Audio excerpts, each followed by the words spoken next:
Welcome to the Cash Flow Go Show. Welcome to the Cash Flow Go Show, guys. I forgot how to speak English, and I got two special guests with me, Cassidy and Matt.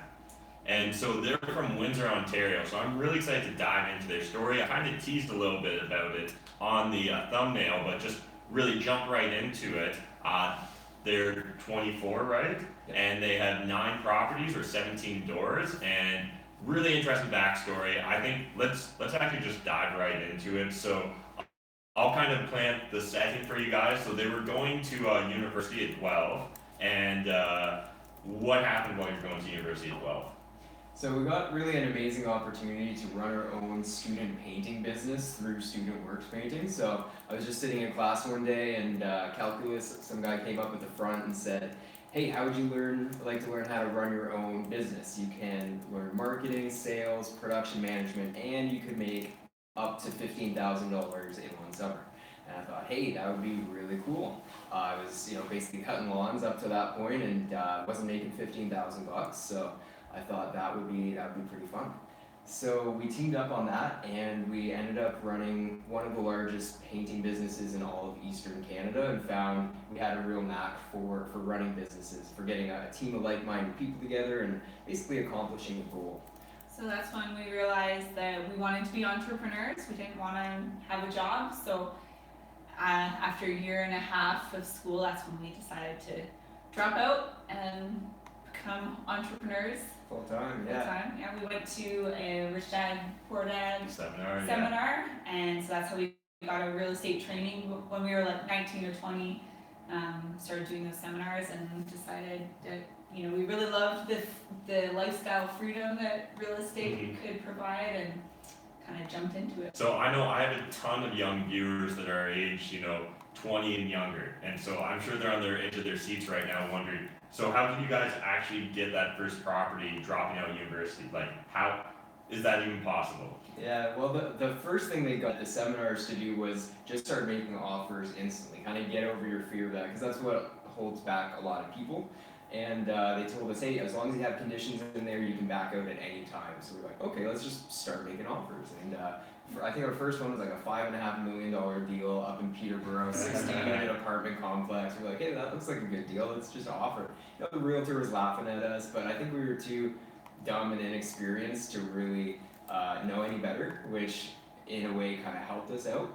But the thing is, they told us, just go out, make offers, and if you have a good deal, the money will come. Yeah. So we're like, okay, great, and that's what we did. We started making offers. We got this one for $5.5 million accepted. We had an accepted You got offer. another contract. Yeah, that was the first offer we ever had accepted. $5.5 million building, and then we're like, okay, great, we got a great deal. The numbers were great. We're like, all right, where's the money? Someone got our money, right? But then we realized that there's a missing piece there, which is first you have to know the people You with the need money. the network.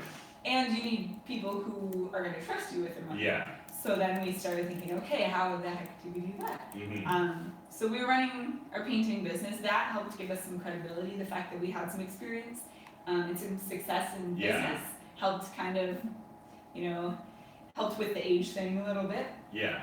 And then it was just, we started thinking about where are we going to find money. So we realized, actually, Matt's parents were all excited to tell us that they were almost finished paying off their mortgage on their principal residence. Yeah.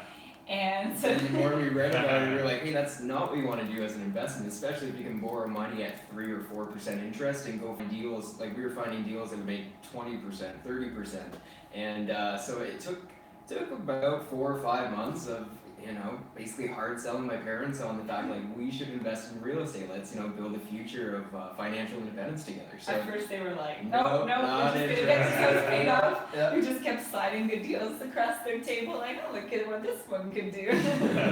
And so do you think just by slowly showing them deal after deal that just kind of built up their knowledge base and trust that you guys were really committed to this? Yeah, I think they started to realize, okay, we're serious about this. Several months later, we're still going, looking at properties. Wasn't like that MLM we tried. Yeah.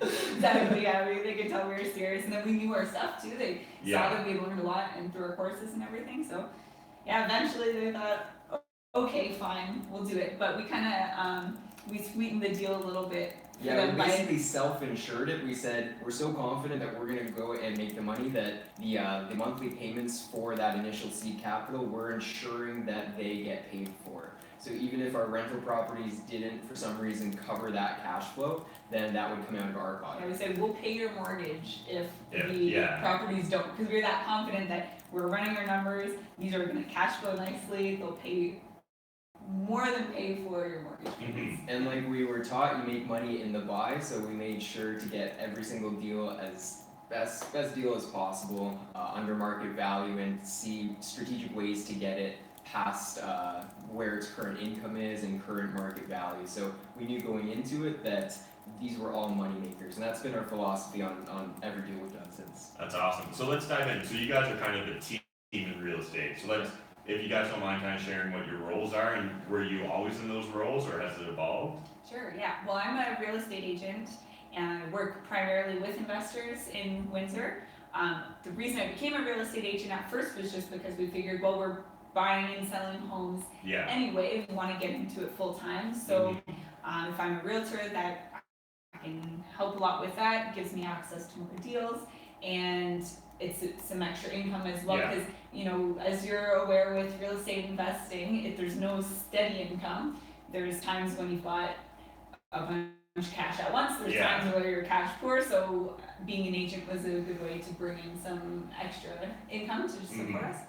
And I'm the deal finder, I'm the numbers guy. I was in school for engineering and always had kind of a knack for that. So I'm the one that tries to find those hidden gems where we're getting it off. Usually we're trying to find off market, and we'll get them quite a bit below market value. And I make it really attractive for investors. So.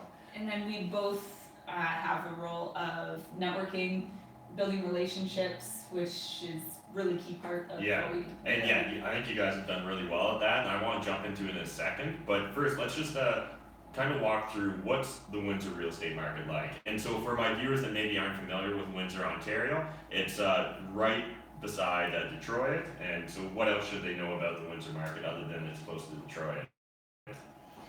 Well, it's definitely a great city for cash flow. The rent to Yeah. purchase price ratio is awesome, so it's easy to find cash flowing properties. And so like you're frequently talking about 1% deals are better, right, in Yeah. Windsor? So essentially like a property that you buy for $200,000 in Windsor, you should be able to rent it out for say $2,000. Yeah. At least that's our minimum criteria for all the deals. Now sometimes it's hard to find, especially on market these days when you're competing with 10, 20 other Yeah. people.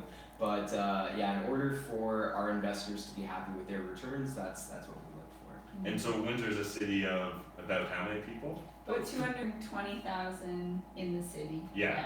And so like some of the major employment is still auto manufacturing? Still auto manufacturing, yeah, the GM plant closed, but there's the Chrysler plant and the Ford plant, and then all of the like tool and die, mold, Yeah. all the parts The- manufacturers. Associated industries, Yeah. yeah. And then we have a couple big hospitals, and there's the University of Windsor Windsor, down Yeah, there. there's a new mega hospital coming to Windsor, Oh, and okay. also they're building 2 new international bridges as well. So there's gonna be a lot of jobs kind of coming in. A lot of over the next construction. couple And, years. and these aren't temporary, well, they are temporary construction jobs, but they're for a long period of time, Yeah, right? Like we're yeah. talking like 5 years, Yeah.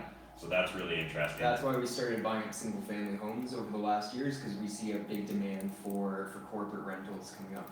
Yeah, yeah. Furnished rentals. Yeah. Mhm. Yeah. Yeah, it makes complete sense to me. So walk through, so I'm sure a lot of people are a lot more familiar with Detroit real estate market, so can I walk into Windsor and buy a house for $1? No. No. No, you That'd be can't. nice. There was a church for sale for $1 one There time. was. There was, yeah. But I think you have to basically tear it down. Yeah, That's you why. had to pay hundreds of thousands in back taxes. Oh, Yeah. So what is a good deal in Windsor? Like what's one of the deals you guys actually just signed 2 deals today? Yes. Yeah. So we just got again off-market deals for the most part that we focus on. We got a 2-unit place over on the east side of Windsor, and it is for $125,000. The rents right now meet just the 1% rule, so it's actually $1,250.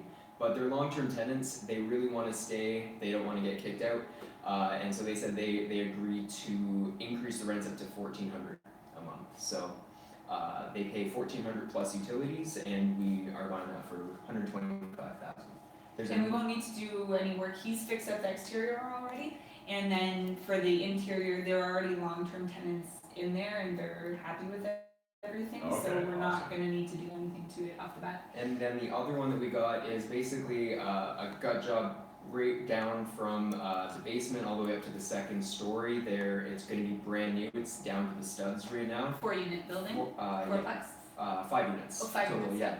So it'll be brand new roof, windows, all new brand new units. So we're getting that for 420,000, and we have it conditional up until it's completely done. So once it's finished, we have the option still to walk away if we're not satisfied with it, and we have the option to assign it as well. So there's a lot of flexibility, and we should be able Yeah. to get at least the 1% rule or more with all brand new units, which is. I love the flexibility that that kind of approach and that deal offers you. So first of all, just a little pause story, guys. Classic YouTube stuff. If you guys are watching this and enjoying, smash that like button and feel free to share it right now. It's a live video, so sharing's caring, guys. So I'd love it if you shared the video. But now getting back to it, you guys have experimented with a lot of different approaches to real estate investing. So you've done some flips, some burrs. We were talking earlier about sandwich lease today. So kind of walk us through the different approaches that you've used in real estate. And do you have kind of a favorite model, or is your favorite model making money? Yeah, Yep. pretty much. The one we've done the most is Burr, so that was our first deal was a triplex that was vacant, needed quite a bit of work. We bought it, fixed it up, 1 unit at a time. Actually, we haven't finished the last R on that, the refinance, Yeah. but we will be refinancing soon. We've got lots of equity in it, and we've done a few of those since then. Mm-hmm. That's always nice because of how nice the cash flow is in Windsor, Yeah. especially if you find something undervalued that needs some work. Build up some equity and get great cash flow because your mortgage is even lower at that point. We've done a rent to own, actually 2 rent to own deals now. That's really nice. Yeah, I really like rent-to-own because it's a win-win for investors and for the tenant buyers. These are people that are almost able to qualify for a home, but for some reason or other, they're still a few years away, and rather than be at the whim of a landlord, or in Windsor there's a lot of outdated rentals too, so finding a nice place is hard. What we can do is we can get them into a house today, which they start paying down as a tenant, and then they just transition into home ownership really easily. So it's great for them, they're really happy, and then our investors are really happy too, because we've already sold the house before we ever buy it, so going right into the deal, we know exactly how much we're gonna make, and usually that's somewhere 20 to 30% ROI. It limits the upside a little bit because you lock in the price, because the market went so hot the last couple of years. When we sold our rent to own, he actually got it below market value. But that's kind of the trade-off. He got an incredible deal, and we still made 30%. So Yeah, we find it's lower risk, but you've got a defined return. So, and it's a win-win. Like he was so happy. yeah, The buyer for that house, he didn't think he'd be able to buy a house for another 5 years or something. Yeah, And, that's awesome. Being able to find those win-wins. yeah. Mhm. And so it depends on the investors that we're working with too, and we're always looking for more investors too. If you ever want to team up, but if we're looking for somebody who wants kind of more of a conservative approach, that wants to know exactly their defined returns and is happy with 10, 15, 20%, then we might pick a rent-to-own strategy with them. If somebody's looking for more quick money, I want in and out in 6 months, we'll do a flip. They're looking for buy and hold, we're teaming up and even doing syndicates on larger properties. Yeah, that's really what our approach has been, is looking at the investor, what their goal is, and then putting a strategy together. So like for Matt's parents, they're looking to retire earlier than their current trajectory. So for them, we're all about cash flow. Yeah. Because that's what they're gonna want for their retirement. We just started partnering up with another investor who they're still working, and they're middle-aged, but they're not too close to retirement yet.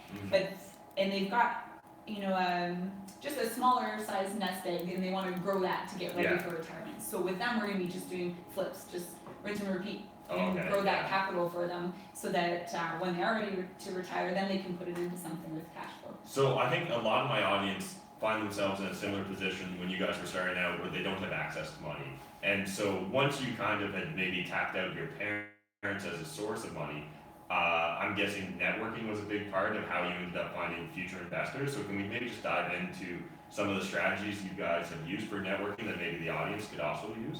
Sure, yeah. So we found when we were living up in Guelph and going to the seminars in Toronto, in that area there were a lot of networking events for real estate investors, like cash flow game nights and things like that. When we moved back down to Windsor and got started in real estate, we were looking for something similar, a meetup to just meet like-minded people, even just to have like some friends who, were entrepreneurs or something, right? Yeah. But there wasn't anything, so we thought, well, let's just start one ourselves. So we just posted on Meetup at first, cash flow game night kind of thing. We started that half ago, and the first meetup, I think, two people showed up. But we had a good time anyways. We played cash flow, and now we've grown. Usually we have probably on average 20-25 people that come out every month, sometimes up to 30. And that's been huge, just to get our names out there, to educate people, so to educate our network so that then they're aware of what they can do with their money if they have equity in their home, if they have an RRSP, make them aware that they can use that to invest. And so like you guys have heard me talk about nonstop on my channel, and actually earlier this week I said a video come out that stated just talking about the value of networking. If there's not a network in your city, become the hub, and that's what these guys have done. They became the hub in Windsor, and so if you're interested and you're living in Windsor, Detroit area, and you want to come out to one of their meetups, it's Wind City, right? Yeah, Wind City Investors Club. You can find, if you search Wind City Investors Club on Facebook, you can find it there. It's the best place to do it. Yeah, and so again, what ends up happening is when you're the hub, and correct me if you guys have had a different experience, but when you're the hub, people come to you with their problems, right? And as far as I'm concerned, there's no such thing as a problem, there's just a profit opportunity, and that's what every problem is. And so the more problems you get presented with, the more opportunities realistically, right, that's being thrown in front of you. So we've had a couple properties that we recently purchased where the owner didn't want to, hated confrontation. So his tenants were like, hey, okay, I guess let's just stop paying rent and just keep living here because, why not? He's not going to do anything about it. So he was looking to offload the properties, and then we said, we're happy to take that on. We've gone through that before, can't really get pushed around by tenants.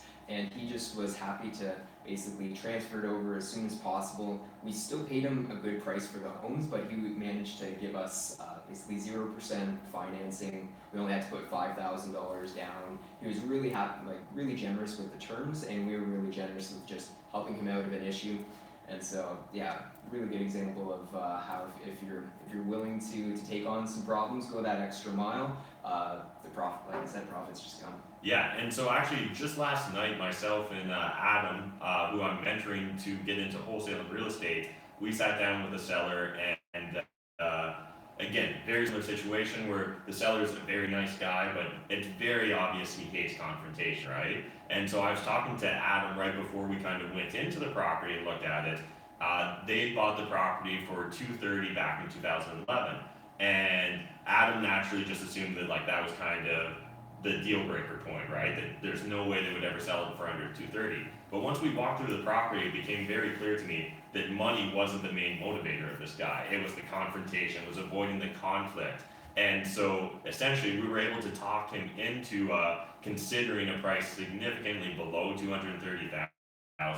And again, had we just kind of been problem oriented rather than solution oriented, it would have been very easy to just overlook that opportunity completely, right? One other thing, if you guys are interested in follow along with Cassidy and Matt's journey, they actually just recently, we twisted their arm and they joined YouTube and actually Instagram literally just 5 minutes ago. But first, jump over to their YouTube channel and subscribe, and so they can find you on YouTube. Yeah, it's Cassidy Logsdon. And so spell that, just so. So Cassidy, Cassidy, Logsdon is Logsdon. Awesome. Is the same thing on Instagram? Right now? I think so. Okay. You probably can find them on Instagram. Yeah. And otherwise, Jeff Weibel is acting as our randomly interesting tonight, so he's in the comment section, so make sure you say hi to Jeff. Feel free to jump in there and start asking your questions for Matt Cassidy, and we'll definitely get to them. But before we get to that, I'm just interested, have you guys ever looked back at that $5 million deal and what's it worth today, or is that just completely out of your mind? We should look back at it. I wonder, it was a big project. Was it vacant? No, it was a student residence. Was it? Oh, It okay. needed a lot of work, I think, Yeah. but the numbers worked. Yeah. Yeah. It's No, we should though. probably worth a good time. Somewhere in Peterborough. Forget. I don't even know where it was. I love that. So when you're looking at a property, because you guys have done a couple flips, right? Yeah. How do you decide whether to burn or flip it? Great question. So back to, it depends on what our investors are looking for. Most of the properties that we find are opportunities with multiple exit strategies. I always like to have that. So when we sell a property, we could sell it on market, we could sell it off market, we could sell it through rent to own. In terms of actually doing the work, like this, we just got a flip that we're buying for about half of its after repair value in Windsor. So 50 cents on the dollar. Yeah, exactly. So with that one, we went to our investors who had committed to that and we said, would you like to rent to own it? Would you like to refinance it after a while, pull your money, most of your investment out and stay holding on to it? But since this is a new relationship with those investors, they wanted to have that initial success. So they wanted to do at least one flip first, get their capital back, get their 30-40% ROI, and then they'd be willing to do more of a long-term play with us. So with this one, it would have also worked really well for a BRRRR.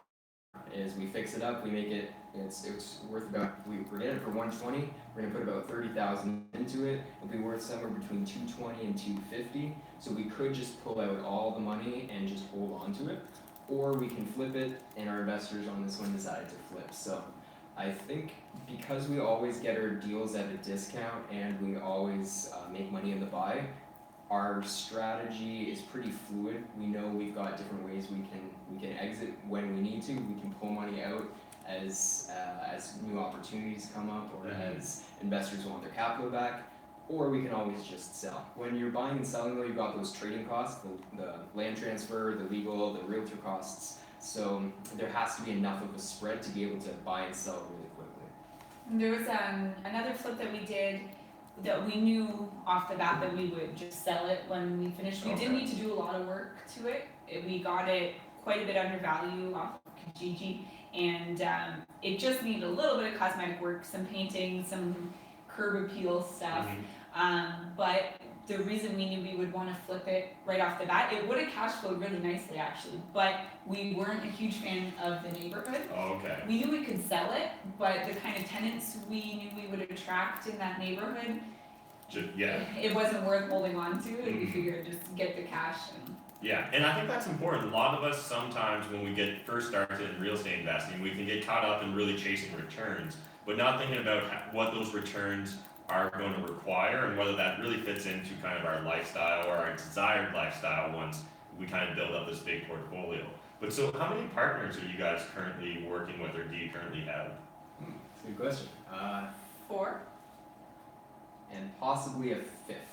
Yes. Okay, and so how do you figure out which deal goes to which partner? How does that work? Are they bidding against each other? Do you take it one partner at a time and you work with that partner until you find the next deal? I know a lot of our audience that maybe they have 1 or 2 properties and they've done it themselves, and now they're starting to kind of float out the idea to people of, hey, do you want a partner on this deal? And they mention it to a few people, and then all of a sudden, let's say more than one's interested. Like, what do you do, and what are you guys currently doing?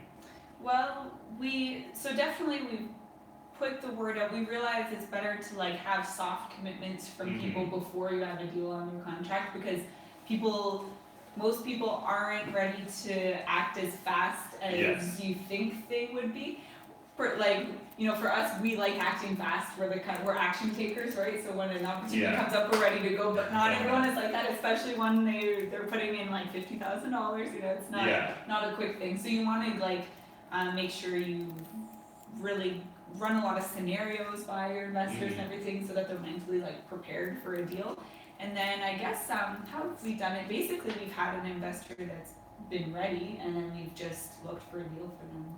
Yeah, we see how much the investor is looking to invest at first, and then we basically find enough deals to fill that up. And then if we have additional deals, we'll go back to other investors that we've done deals with in the past, or sometimes too, we're in the boat like today where we just got 2 new offers accepted and our investors' money is tied up and we're looking for other investors. So we're also always sourcing, and usually it's within a couple of weeks we're able to find somebody who's interested through our network or through a friend of a friend. So it's We try to give our offers like 2 weeks conditional financing. So you can kind of Yes. figure out Take your it back. strategy, yeah. Worst Yeah. case is if we don't find somebody, we let a decent duplex go earlier this summer because we had 4 deals all at once. We had investors for 3 of them, and then one of them, which was still a really good deal, we just kind of had to let go. It was the least attractive of all the options. And there's been one time too, the flip I was talking about earlier that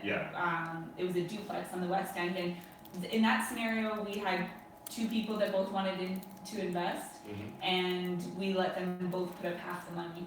Oh, Because I like one of that. them could have put up the full amount, yeah, but the other investor, he was just getting started. He wanted to purchase his own first property, but he figured he wanted to just kind of get his feet wet. yeah, So we thought, if I give you, he just gave us 15,000, and he just wanted to kind of tag Proof along of and see the concept whole almost, process. So we ended up just getting the 2 investors together. Yeah, and so we also do first come, first serve too. If somebody has the money and we've got the deal and we have multiple people, usually it's whoever kind of comes to us first with that commitment, hey, I'm ready to go. yeah, makes sense to me.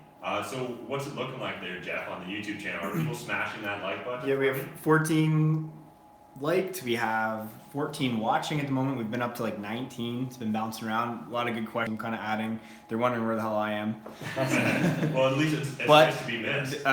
Gary just says that it's really nice to see that we're helping and mentoring a bit, even though they're probably helping mentoring us the same way back, right? But it's really nice. Sharing is caring in this entire... Yeah, and what we're trying to do here in London, Ontario, and we're just kind of treating London as the hub, but we want to create an entire network.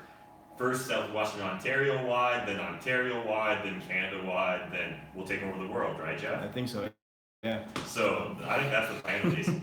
So if there's no questions you want to throw out right now, or is there? There's a few, yeah. Okay, well I'll let you maybe Where are we at? We're at the half hour. queue up a couple. I think one question that I know some people will want to know is, what's a sandwich lease?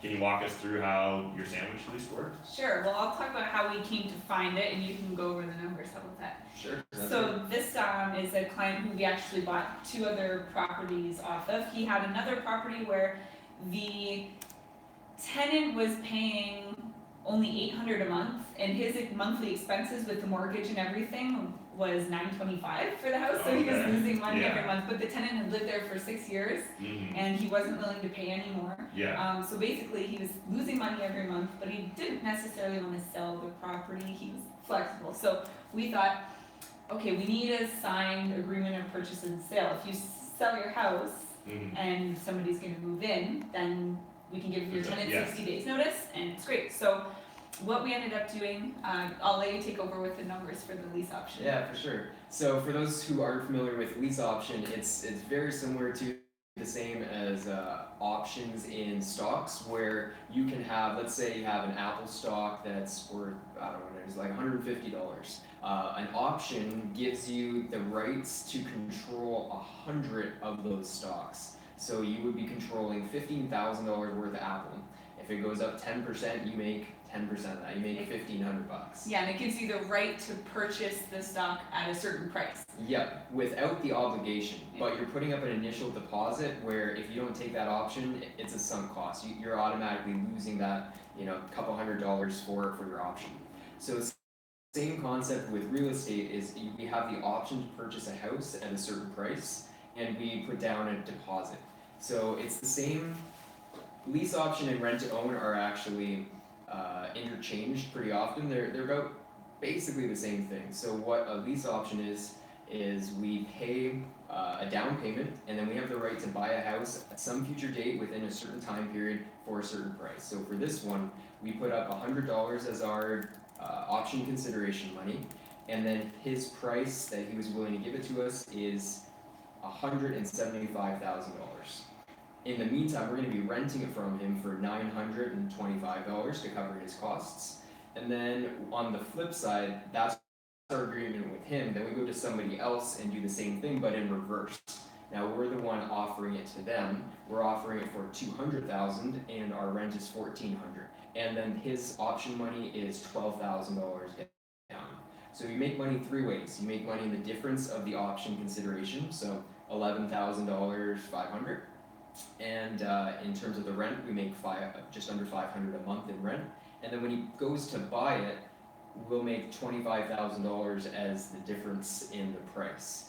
The nice thing is, if he doesn't fulfill his end, we're not obligated to buy it at $175. We will, because that's it's probably worth about that or more. But at the same time, we're never on the hook for anything. All we have into the deal is $100, but we've got such large upside. So that's why I like options for real estate, and also options for stocks too. So it's control without ownership. Yeah. And there's one other piece that was creative about this one. So the owner of the property, he was considering selling it, but when we kind of came up with this idea with the sandwich lease option, he liked the idea. So rather than us having to buy it ourselves and then offer it as a lease option, so the reason we're renting it from him for $925 to cover the costs is that any profit above those costs of $925, we're splitting with him 50-50. Oh, I love that. Yeah, so it's a way for him to make a little bit more off the property before he sells it, and then we get to put this deal together without ever having to own it. Yeah, So, and he essentially has no headaches, right? No, we take care of all the management, so Yeah. And so how can my audience find out more about this sort of technique? How did you guys find out about this technique? I think it was from the seminars that we went to. Yeah, we went to a lease option seminar, so that's how we learned about it mostly. So have you guys done a lot of seminars? Quite a bit. Yeah. I think we've spent more on seminars than we would have on the rest of our school, because we figured we love learning, just the school system that we were in and the programs we were in didn't really fit our lifestyle and our goals. So since then, we've spent tens of thousands on seminars, courses, personal development, all sorts of Interesting. And so what's been your experience? I think a lot of people have all kinds of different thoughts, experiences, and preconceived notions about seminars, coaching, gurus. If you guys are interested in sharing, I'm sure my audience would love to hear. Yeah, well, as for the real estate seminars, I found it just gave us a lot of confidence, obviously, that we went out and got offers on $5.5 million properties, but it gave us a lot of confidence. We didn't really know anyone else in real estate well, so we didn't really have someone to go to as a mentor. So this gave us that base knowledge and the confidence to just get started. It was expensive, and there were a lot of upsells and hard sales too. For sure. They got somebody at the front had a $100 bill. There's like, hey, who wants $100? And then they're just waiting for you to run up and grab it. And eventually, well, come get it. So half the room runs up to go get it, and then they get people ready to run and bounce and give you all these bonuses. Hey, run to the back, and half the people running. So there's some hard sales for sure, but I think too, and we paid something like $15,000 for a few weeks of seminars, so it was definitely expensive. But I think that any money you spend, on really anything, you put more value, I think, when you spend money versus something you get for free. So I think we attached a lot of value. We kind of forced ourselves to really apply that sort of stuff. We knew we had spent all that money on it, so we weren't going to let that go to waste. You can definitely get the same information a lot cheaper, especially nowadays with social media being more of a big thing, and places like Bigger Pockets. But I think the environment too. Yes. And the environment, the people that you meet too, is really key. So how did you guys decide when it was a good idea to say yes to that hard sell and when to say no? How did you decide that, okay, I have enough information from this seminar, I'm not going to pay for the next level? Because there's almost always another There's level. always, well, at that point, we just did not have any more money to spend on seminars, so that kind of forced us to go, okay, we need to go apply this and make some more money. Yeah. And then we have, since then, we've continued to do seminars, not specifically real estate, because I think at this point, just between our experience and our network, I don't know that we might go to real estate events just for networking more to get a fresh perspective, but we've done a lot of personal development seminars and just investment seminars, things like that, Millionaire Mind Intensive was a great seminar that we went to. That was actually free, and then they've got upsells too, of course. But Yeah. it was a great seminar. Tony Robbins. Fantastic. Yeah. Brendan Burchard. Like we went to California last year to go to. Oh, cool. We took a month and did like a personal development trip. Went to Tony Robbins at first, and then toured around, camped a little bit around California, and then finished with Brendan And so Burchard. what was Tony Robbins' thing? That's Unleash the Power Within. Oh, okay. Yeah, it's 4 days, 4 very long days. Yeah. There were like 10,000 people there in this stadium Yeah. style with Tony Robbins. Amazing. Can't recommend it enough. It's only like $500. We walked on hot coals. Okay, yeah. Did it. It was great.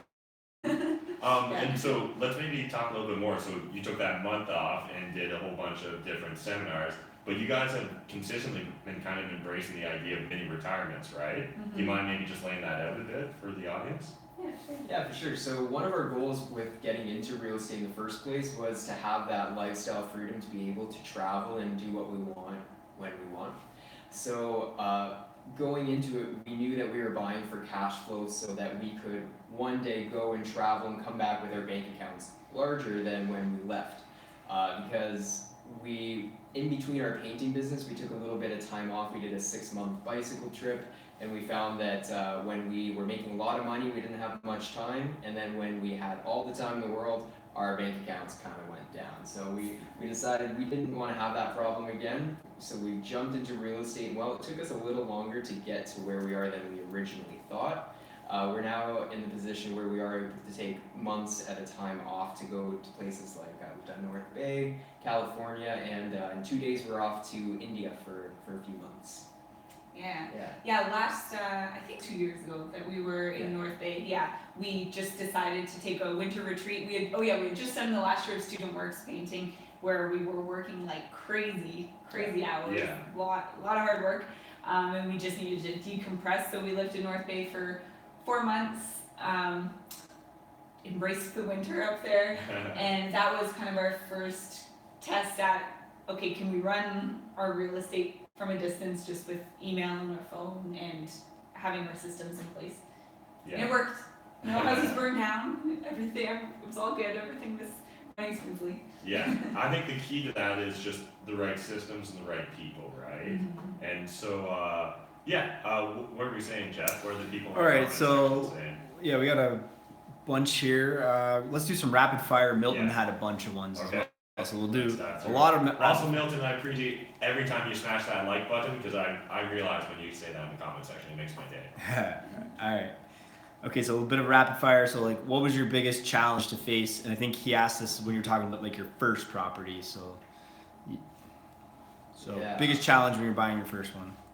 I guess the initial challenge was just getting the money. So. Yep. Convincing your parents. Yeah, it took literally 4 months of showing them deals as to why they should refinance their property. It was going to cost them like $800 a month, and so I had to show them how $200,000 invested properly was going to get them much more than $800 per month. So it was then taking that leap of faith on their part. Were you presenting at the exact same time, or was that explanation kind of evolving? Like, I know I've seen or heard some people talk about how they pitched it one way, but they were more focused on kind of what they were going to get from it.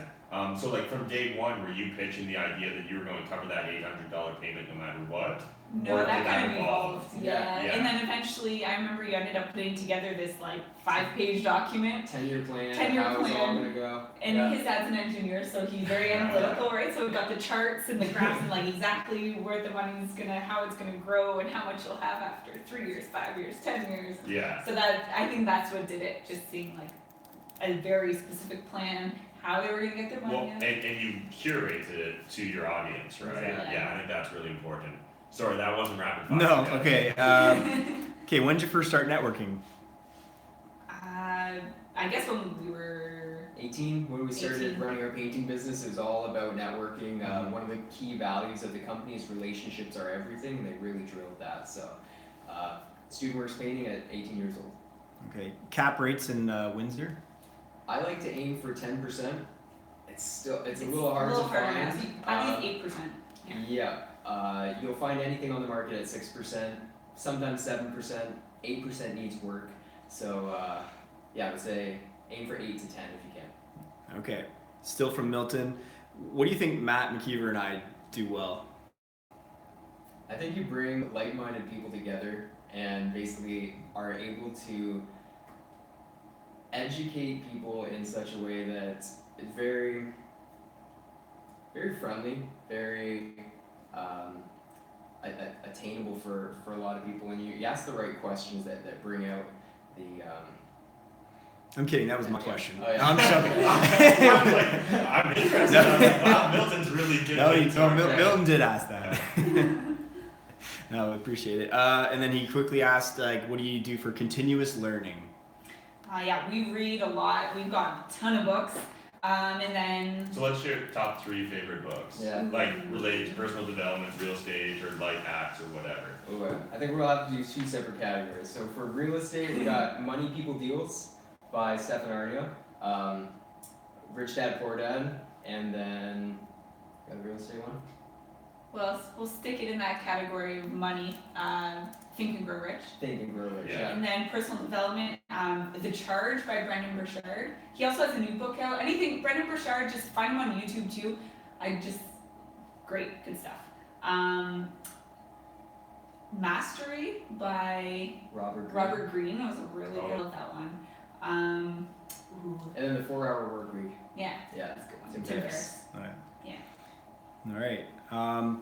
There was Chinese lettering of this guy's name. I googled it, and it's Lang Shengan.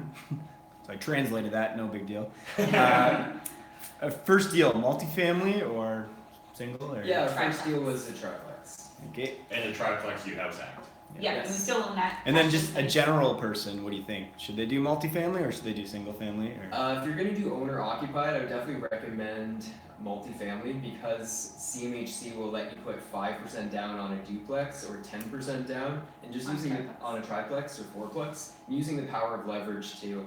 If you got 10 times leverage with 10% down, your house goes up 5%, your investment actually goes up 50%. So it's really easy to make high returns when you could put low money down. House hacking is such a great way to get Yeah. started. Yeah. Okay, Gary McDonald, he's got a bunch here. So when you're talking about the rent to own, how much do you determine goes towards their down payment or just to their rent? Good question. Yeah. So what we offer for the tenant buyer is a base rent, meaning this rent is our, like, we're keeping it, you don't get any of it toward your purchase price. So say there's a base rent of $1,000 a month, then we give them the option, they can just pay the base rent and not have any monthly income go toward their purchase price, or they can add on top of that rent credits. So we'll give them the option, they can do 100, 150, 200, 300, as much as they want. And it's just kind of a forced savings plan for them. So they determine that, and then every month, whatever is above the base rent, just gets credited to that purchase price at the end. And I'll usually give them a bit of a bonus too, like if they put an extra $300 a month aside, I'll give them usually 20% extra, so I'd actually give them $360 in credits back. And what that does is it gets them in the mindset of saving ahead, of wanting to put more in. It's also more skin in the game for them, because if for some reason they don't follow through on the purchase, that is all funds that we keep to help us cover our costs of reselling it as well. So they're more committed to it, and ultimately we get more cash flow now. Less cash upon sale, but more now, and money in hand now is always a good thing. Sounds great. Good. Okay, so also for when you're talking about lease options, can you flip that to somebody else? Ooh, that's a great question. You just got me thinking. And Gary says thank you so much for coming. He's been learning a lot in the chat. I was gonna You're very swear. welcome, No problem, Gary. Yeah. Yeah, I guess everything's for sale, so you could sell. Yeah, That's you have interesting. to, I like that because you can you sell can sell a options. contract, Yeah, so, because you can sell options for stocks, almost at any time. So So the key would just be that it's assignable, right? yeah, Yeah. yeah, why that's not? cool. Hey, you might start doing that. I was thinking. Yeah. That's awesome. And then Watson Limperville asking again, single family or multifamily. We kind of covered that. G1 Mercury, what's your approach? What do you do when you're approaching an owner who owns the house but you want to buy it? So you knocked on the door and that's the owner. Yeah, so when we were doing student works painting, they taught us all about the estimate. And that was when we go in there to quote the job. This is how psychologically it makes sense to sell something. And when you're going off market to an owner, you're basically selling them on the idea of taking your offer. So we learned the need satisfaction Yeah, cycle. number one is build rapport, find some common ground. Anything, just talk about something, talk about the weather, talk about their kids. Or Their So dogs. you probably look for triggers right around the house. If they have a Exactly. nice car. Yeah, Yeah, and even the house too, the tenants, how long have you been, connecting as investors, because a lot of times we go to investment properties, so Yeah. just, Find something in common. Yeah, so- You have something in common with everything. Yes. Everyone. You just need to find out what it is. So that's first. Yeah. Build rapport. Identify the need, so the need is, hey, how much they're looking for, why they're looking to sell, really figure out what's important to them. That's the most important part of knowing what is their motivation. Not everyone. Money is probably the number one. Like just what how much money are they going to make? But that's not always it. Sometimes they just want something off their hands. Sometimes is it money now or money later? Yeah, Do like they want it sometimes ongoing? they'll go for $5,000 less if it's a cash offer versus a conditional offer that is conditional just for a week. So they're willing to give up $5,000 just for a week, basically. So And so, like, I think a lot of other people refer to it as well as like pain points, right? Yeah. And so, how do you find out someone's pain point? Like, how do you identify their, Yeah. Ask a lot of questions. Mhm. Yeah. I mean, you can ask the question like, why are you selling? But you're not always going to get a straight Yeah, I don't answer think- about that. So I think half the time people don't even know themselves, right? No. I think, at least for myself, I found that just learning their story, exactly. right? Just Like get who them they are as a talking. person. Yeah, exactly. So build rapport, identify the need by asking questions, just getting to know them a little bit. Just you're trying to make a friend basically. The next, develop the need. So once you kind of got an idea of what that need is, you basically are pressing on those pain Yeah, points. so what would happen if you didn't sell? These kind of questions that get them thinking like, oh yeah, okay, I guess I really do need the money now. And so like, okay, cool, well, we're willing to give you that for sure. Let me put together a couple offers for you. So that's the next part is satisfy the need. Yep. So deliver exactly, give them their solution, show them exactly what it is, just take the problem off their hands. Yep, show the solution and summarize the benefits of why it would really make sense to hold a vendor take back. Hey, you'll get ongoing income, you'll make 5% on your money, and it's one of the most secure investments to hold a mortgage. And we'll give you enough cash so you can still do your kitchen renovation. Yep. Yeah. That was Cover all the one of good deals. points. Yeah, and then close. Ultimately, ask for the sale. Hey, I'm giving you an offer. Would love to do business. And so you've got those 6. You got build rapport, identify the need, develop the need, summarize the benefit, show your solution, and close. So that definitely deserved a smash of the like button, as well as a jump over to their channel and subscribe. So make sure you guys do that after you finish watching this. Yeah, we'll post that later, guys. And Gary says this is his favorite episode, probably because I'm behind here. Now, all the little nuggets, everybody's loving that right now. So, all the little tidbits of info. Matt, maybe you can help on this one too. Robert Mormon, how does he buy properties out of state and trust the contractor to do the work and not rob him? Yeah, so I think both of us all of us here up until this point, we've mainly been focusing on one geographic location that's relatively close to us. And I don't know at the start, were you guys doing the renovations yourself, or did you always outsource it? We were a little bit at first when we were running our painting business. We thought we would, save some money by painting. Meanwhile, we're losing all this time that we're spending doing a $12 an hour job. At first we were just hiring out little pieces here and there, but we've moved more and more into hiring. And I think what people come to realize with time and experience is that the idea of outsourcing the painting of your unit in Windsor or in Toronto or Vancouver, you're still going to go through the same processes, right? You may not have the same network existing in, say, Vancouver if you're going to invest in that city and you live in Ontario, but you still need to depend on network, you need to build up referrals, you need to figure out exactly what to do. And I think it comes down to systematizing, right? Yeah. And I have a recent horror story, not from us personally, but from my client. Okay. Just a cautionary tale about hiring contractors not in your city. So this was an out-of-town investor. They wanted to take on a single-family flip, basically a burr. They were gonna Okay. finish the basement, renovate the whole place, and then rent it out. So I wish I would have, known what was happening the whole time. I would have, given Yeah. her some advice. But unfortunately, what happened, she was just way too trusting of the contractor. So she ended up paying him without verifying what work had been done. So he would send like one little picture and say, "Oh, I finished all this. Can you send the next payment so I can keep going?"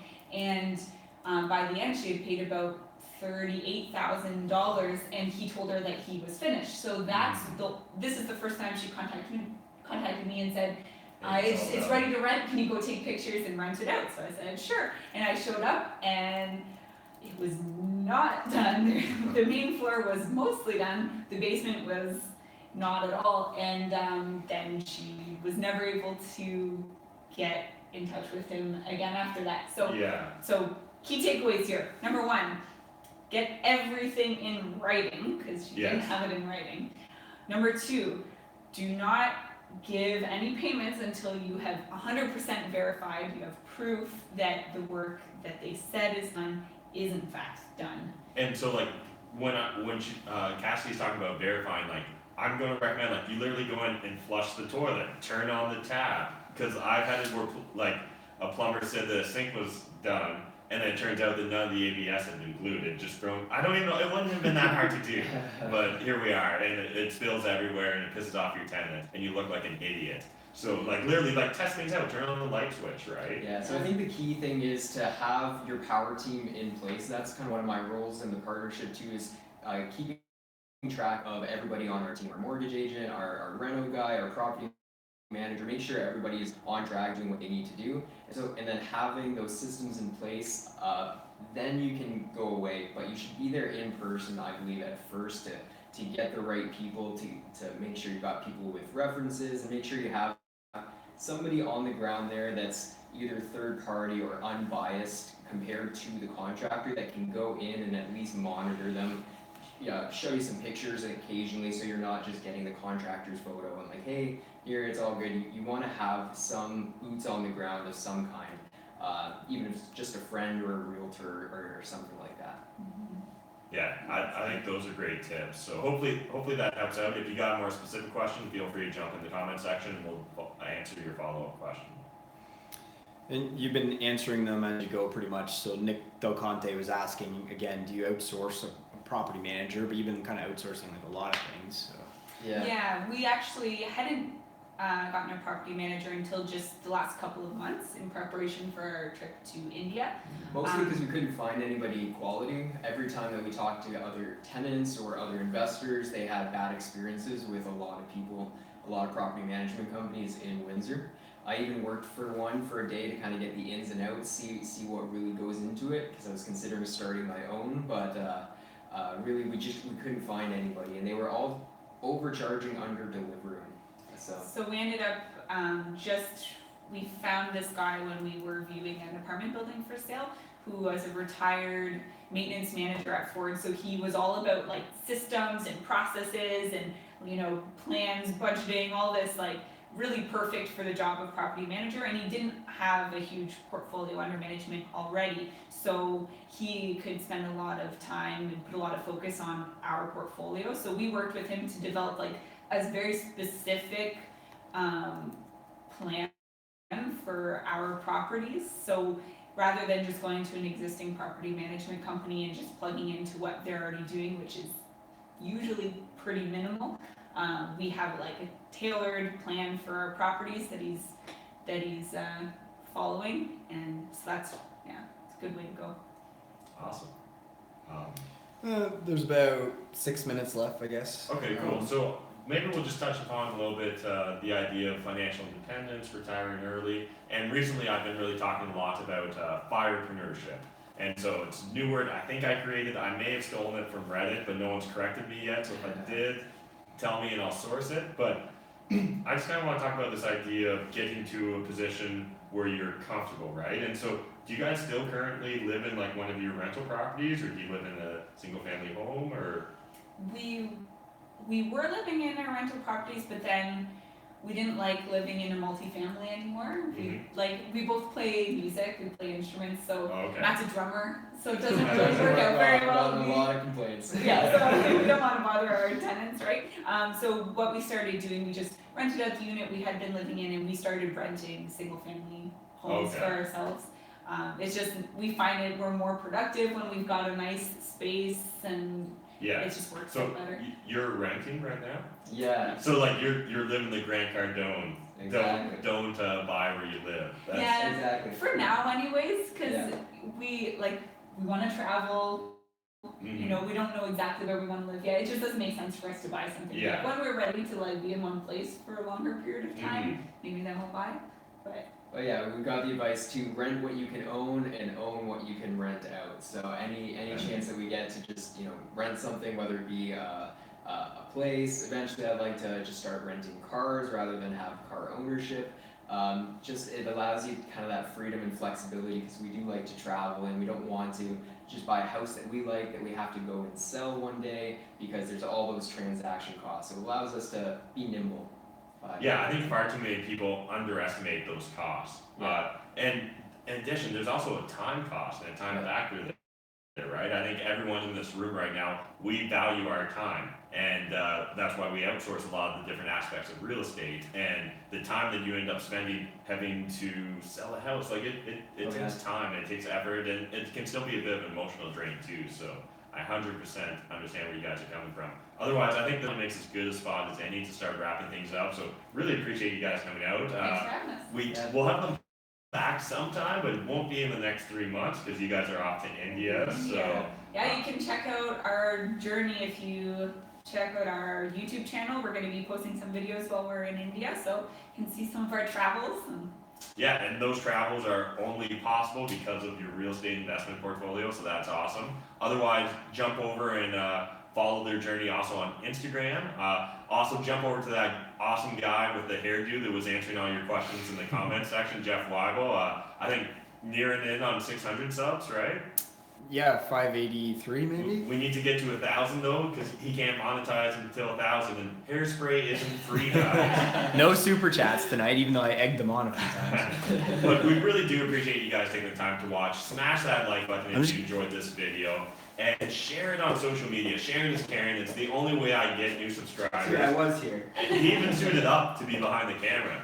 Just saying. But yeah, thank you guys so much for taking the time to watch. And until next time, remember, making money is a team sport. There's more than enough money out there for us to all make it. But if you're not saving it, I mean, like, what's the point? Thanks, guys. Bye. See ya.